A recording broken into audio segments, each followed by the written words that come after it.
السلام علیکم ورحمۃ اللہ وبرکاتہ. میرے ساتھ عثمان بھائی, ماجد بھائی, ماجد بھائی, ماموں, فیاض ماموں. آپ کا نام؟ دل پذیر ہے سر جی.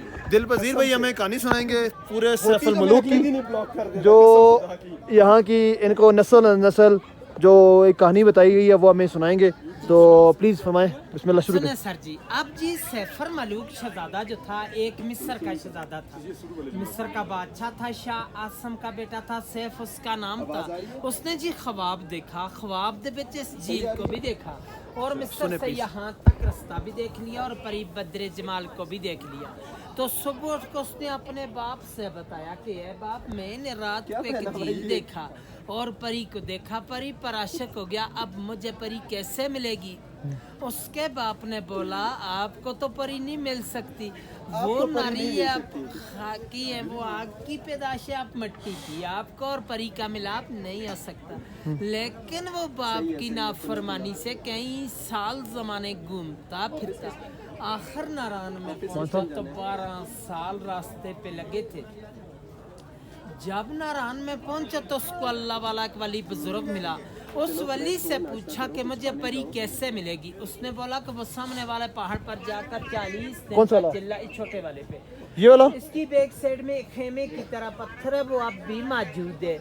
اس پتھر کے ساتھ اس نے 40 دن کا چلا کیا. 40ویں دن کے بعد 2 جنات اس کے قبضے میں آ گئے.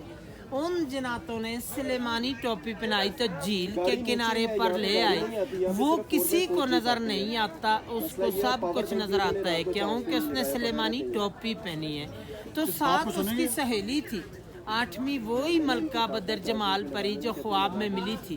یہاں پہ نہانے کے لیے آئی کوئے کاف سے.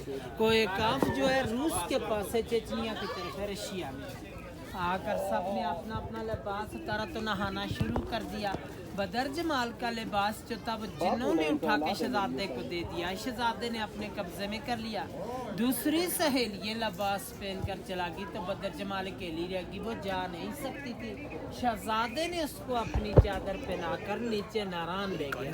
جب ناران میں پہنچا تو دوسری سہیلیوں نے جا کے دیو سفید کو بتایا. دیو سفید جو تھا پری کا عاشق مزاد مالک تھا کہ پری ہم سے جدا ہو گئی ہے, پتہ نہیں ہے جھیل کے اندر ڈوب کے مر گئی یا کسی چیز نے کھا لی. باہر کی بات نہیں بتائی کہ شہزادہ لے گیا. دیو نے آ کر غصے کے ساتھ اپنی ایڑی لگا کر یہاں سے سارے جھیل کو توڑ دیا, خارج کر دیا کہ شاید میری پری کا پتہ چلے. تو پہلے یہ آگے سے سارا بند تھا, بہت بڑا اختلاف جھیل تھا, اور چھوٹی گروڈی کے پیچھے جو گیپ جا رہا ہے وہاں سے پانی کا رستہ جاتا. دیو نے یہاں سے توڑ دیا.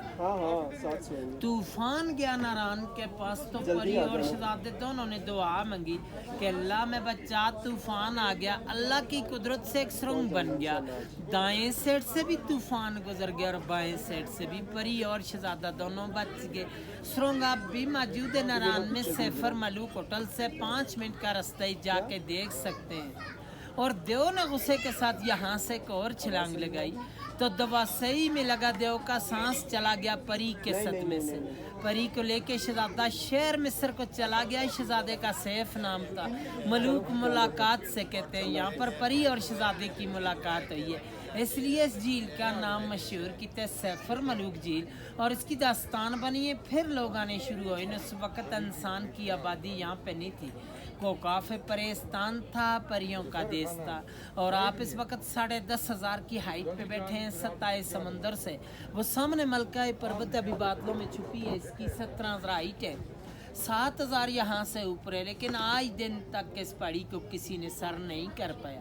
اس کے اندر سونے کا گھر بنا اور پریوں کا بسیرا, کوئی جا نہیں سکتا. جو بندہ جاتا ہے پریاں گرا دیتی. اسپانسر کیا ہے کیپٹل سولر کا واقعہ راشد بٹ لاہور کا ایک بندہ پرائم ٹیک تھا کہ میں نے اس اور پہاڑ کو سر کرنا ہے.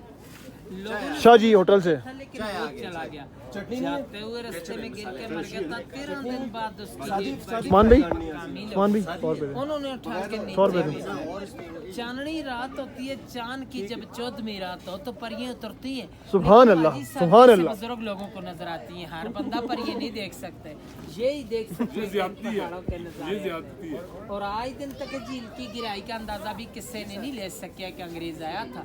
اس نے 5 من رسی لائی تھی. اس وقت گاڑیاں نہیں چلتی تھی خچروں پہ,